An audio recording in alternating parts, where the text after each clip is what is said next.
जय श्री राधा रानी सरकार की, जय श्री कृष्ण भगवान की, जय श्रीमद् भागवत महापुराण की, जय सदगुरुदेव श्री बंसी वाले महाराज की।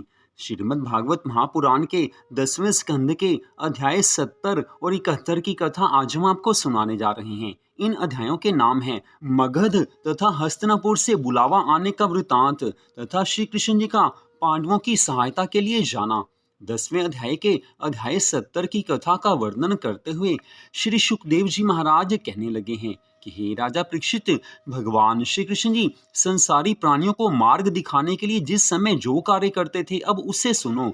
जब 2 घड़ी रात रहने पर पक्षी बोलने लगते थे, तब भगवान श्री कृष्ण जी सब महलों में से उठकर स्नान करने के बाद अपनी आत्मा का ध्यान करते थे। तदुपरांत जब सूर्योदय हो जाता था, उस समय स्त्रियां तेल फुलेल उबटन आदि लगाकर उन्हें गर्म जल से स्नान कराती थी। फिर वे तुलसी जी के चबूतरे के समीप बैठकर संध्या तर्पण करके गायत्री मंत्र का जाप करते थे। 4 घड़ी दिन चढ़ने पर प्रत्येक भवन से दूध देने वाली गाय विधि पूर्वक ब्राह्मणों को देकर उनसे आशीर्वाद प्राप्त करके प्रभु भोजन करते थे। फिर वे दारुक सारथी सहित रथ पर बैठकर घूमने जाते थे। उस समय सात्यकी उनके पीछे बैठा रहता था। फिर वे सुधर्मा सभा में जाकर यदुवंशियों के बीच बैठते थे। वहां राजा उग्रसेन के साथ कुछ समय तक कथा पुराण सुनते थे। सुधर्मा सभा से उठकर वे नित्य कर्म करने के उपरांत 36 प्रकार के भोजन करके शयन करते थे। ये राजा परीक्षित, इस प्रकार संसारी प्राणियों को मार्ग दिखाने के लिए पर ब्रह्म प्रभु भगवान श्री कृष्ण जी अपने गृहस्थ धर्म का पालन करते थे। एक दिन जब वे अपनी सुधर्मा सभा में बैठे हुए थे, उस समय द्वारपालों ने आकर उन्हें सूचना दी है कि हे प्रभु, मगध देश से आया हुआ एक ब्राह्मण आपके दर्शनों की इच्छा से द्वार पर खड़ा हुआ है। तब भगवान ने उसे प्रसन्नता पूर्वक सम्मान पूर्वक अंदर बुलाया है। फिर अपने समीप बैठाकर कहा है कि हे ब्राह्मण देवता, आप यहाँ किस लिए पधारे हैं, यह बताने की कृपा कीजिए। ब्राह्मण ने कहा कि हे भगवान, राजा जरासंध ने 20,000 राजाओं को बंदी बनाकर अपने यहाँ रखा हुआ है, इसलिए मैं उन राजाओं का संदेश लेकर आपके पास आया हूँ। उन्होंने आपको प्रणाम करके ये कहला भेजा है कि हे दीन बंधु भगवान, हे प्रभु, हे सर्वांतरयामी, जब जब असुर और अत्याचारी आपके भक्तों को सताते हैं, आपके भक्तों को दुख देते हैं, तब तब आप सगुण स्वरूप धारण कर उनका संहार करके पृथ्वी का भार हल्का करते हैं।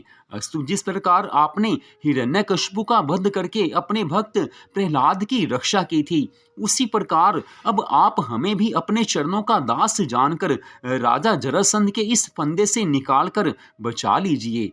ये राजा परीक्षित, ब्राह्मण के ऐसे वचन सुनकर भगवान श्री कृष्ण जी ने दयालु होकर कहा कि हे ब्राह्मण देवता, आप धीरज रखो, मैं उन राजाओं का कष्ट अवश्य ही दूर करूंगा। यह सुनकर वह ब्राह्मण अत्यंत प्रसन्न हो श्री कृष्ण जी को आशीर्वाद देने लगा है। उसी सन देवऋषि नारद जी हरि गुण गान करते हुए वहां पर आए हैं। उन्हें देखकर श्री मुरली मनोहर भगवान श्री कृष्ण जी ने दंडवत प्रणाम किया है। तत्पश्चात सम्मान पूर्वक आसन पर बैठाया है। हाथ जोड़कर कहने लगे हैं कि हे भगवान, आपको राजा युधिष्ठिर आदि पांडवों का कुछ हाल मालूम हो तो कृपा करके बताइए, क्योंकि हमें बहुत दिनों से उनका कोई भी समाचार नहीं मिला है। भगवान के ऐसे मधुर वचनों को सुनकर देवऋषि नारद जी कहने लगे हैं कि हे त्रिलोकीनाथ, मैं अभी पांडवों से ही मिलकर आया हूँ। उनकी राजसूय यज्ञ करने की इच्छा है और सब पांडव ये चाहते हैं कि आप इंद्रप्रस्थ जाकर उनकी इस अभिलाषा को पूरी करें। ठीक उसी क्षण एक दूत इंद्रप्रस्थ से राजा युधिष्ठिर का निमंत्रण पत्र लेकर वहां आ पहुंचा। उसमें लिखा था कि हे दीन बंधु, हे प्रभु, ब्राह्मणों ने यज्ञ का संकल्प तो करवा दिया है, परंतु उसको पूर्ण करवाना आपके अधीन है, इसलिए आप कृपा करके शीघ्र पधारिए। हे राजा परीक्षित, उस पत्र को पढ़कर भगवान श्री कृष्ण ने सब लोगों से पूछा कि पहले मगध देश को चलकर राजाओं को मुक्त करवाएं या इंद्रप्रस्थ चलकर युधिष्ठिर का यज्ञ पूर्ण करवाएं। तब सब लोगों ने अलग अलग सम्मति दी है। तत्पश्चात उस समय भगवान ने उद्धव से पूछा है कि हे उद्धव, सब लोग अलग अलग सम्मति दे रहे हैं, इसलिए अब तुम बताओ कि पहले क्या करना चाहिए। तब उद्धव ने हाथ जोड़कर उत्तर दिया है कि हे भगवान, यह मेरा बड़ा ही अहोभाग्य है जो आप मुझसे इस प्रकार प्रश्न पूछ रहे हैं। तत्पश्चात 10वें स्कंद के 71वें अध्याय की कथा का वर्णन करते हुए श्री सुखदेव जी महाराज कहने लगे हैं कि हे राजा परीक्षित, भक्त राज उद्धव ने आज भगवान से कहा है कि हे प्रभु, मेरी सम्मति में पहले आप इंद्रप्रस्थ चलकर पांडवों को धीरज प्रदान कीजिए, फिर वहां से भीम और अर्जुन को साथ लेकर राजा जरासंध के पास जाएं। जब आप उन राजाओं को कैद से छुड़ा लेंगे तब वे आपके अत्यंत कृतज्ञ होंगे। उस समय वे आपकी आज्ञा के अनुसार राजा युधिष्ठिर के यज्ञ में सम्मिलित होकर बड़े प्रेम से यज्ञ का सब कार्य करेंगे। इस प्रकार दोनों कार्य सहज ही संपन्न हो जाएंगे। हे भगवान, राजा युधिष्ठिर ने आपके ही बल पर यज्ञ करने का निश्चय किया है, इसलिए आप उनकी सहायता अवश्य करें। तब भगवान श्री कृष्ण जी ने उस ब्राह्मण से कहा है कि हे ब्राह्मण देवता, आप मगध जाकर सब राजाओं से कह दो कि हम उन्हें छुड़ाने के लिए शीघ्र ही आ रहे हैं। यह सुनकर वह ब्राह्मण अत्यंत प्रसन्न हो अपने देश में जा पहुंचा और सब राजाओं को समाचार कह सुनाया है।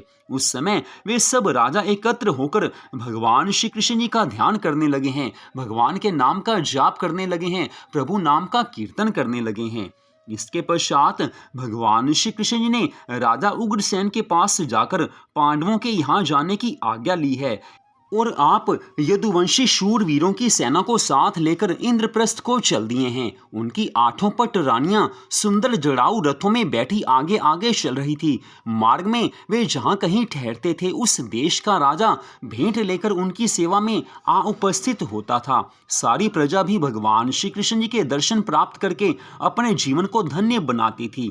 इस प्रकार सब लोगों को सुख देते हुए जब प्रभु तीसरे दिन इंद्रप्रस्थ के समीप पहुंचे तब धर्मराज युधिष्ठिर अपने चारों भाइयों और ब्राह्मणों को साथ लेकर श्री हरि की अगवानी करने आए हैं और उनके सम्मुख पहुंचकर जैसे ही आज धर्मराज युधिष्ठिर भगवान श्री कृष्ण जी के श्री चरणों में गिरने को हुए, वैसे ही प्रभु ने उन्हें अपने से बड़ा जानकर उन्हें अपने हृदय से लगा लिया है। तदुपरांत सब लोगों से मिल भेंट कर नगर में आ पहुंचे हैं। उस समय श्री कृष्णचंद्र जी को सभी लोगों ने भेंट देकर पुष्पों की वर्षा की है।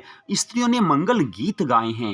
ये राजा परीक्षित, जब भगवान श्री कृष्ण जी ने राजमहल में पहुंचकर 8 पट रानियों सहित कुंती के चरणों में अपना मस्तक रखा, उस समय कुंती ने प्रेम मग्न होकर सबको अपने हृदय से लगाया है।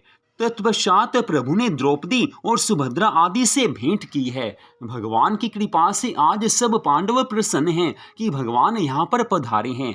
सब पांडव भगवान पर पूर्ण विश्वास रखते हैं। भगवान के लिए उनके मन में पूरी श्रद्धा है, प्रेम है, विश्वास है। इसी कारण भगवान पांडवों का हर समय ध्यान रखते हैं।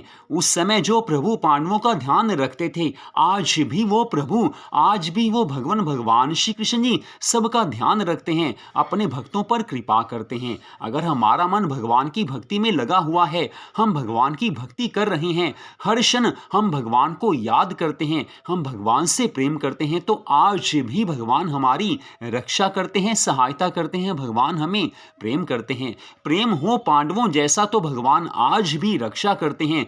प्रेम हो कुंती जैसा तो भगवान आज भी रक्षा करते हैं। मीरा जैसा प्रेम हो तो आज भी विष अमृत बन सकता है। लेकिन आज के इस कलयुग में मीरा जैसा प्रेम नहीं मिलता है। विष तो आज भी प्रभु अमृत बना सकते हैं, लेकिन मीरा जैसा प्रेम कहाँ मिलता है।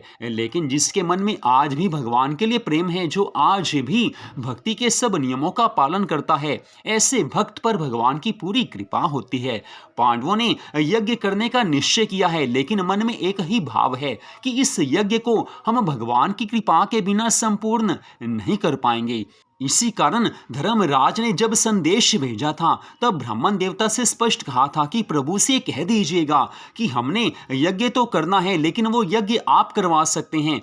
आपकी कृपा के बिना यज्ञ संपूर्ण नहीं हो सकता है। पांडवों को कितना विश्वास है भगवान श्री कृष्ण जी के ऊपर, और वही भगवान श्री कृष्ण जी इसी कारण पांडवों से प्रेम करते हैं, क्योंकि सब पांडवों को भगवान के अलावा और किसी का भरोसा नहीं है। तो आज जो भगवान की भक्ति में हम सब लग जाएं, भगवान पर विश्वास करें, तो आज भी भगवान हम सब पर कृपा करते हैं। भगवान की कथा को सुनकर जिसे भगवान से प्रेम हो जाता है, भगवान उसे अपना लेते हैं, उसे अपने हृदय से भगवान लगाने को आतुर हो जाते हैं, तो कथाओं को सुनते रहिए, भगवान की पूर्ण कृपा मिलेगी। तो आज की इस कथा का यहीं पर विश्राम होता है। अगले भाग में आप आगे की कथा को सुन पाएंगे। जय श्री राधा रानी सरकार की, जय श्री कृष्ण भगवान की, जय सद्गुरुदेव श्री बंसी वाले महाराज की, जय श्रीमद् भागवत महापुराण की। जय जय श्री राधे, जय जय श्री राधे, जय जय श्री राधे श्याम।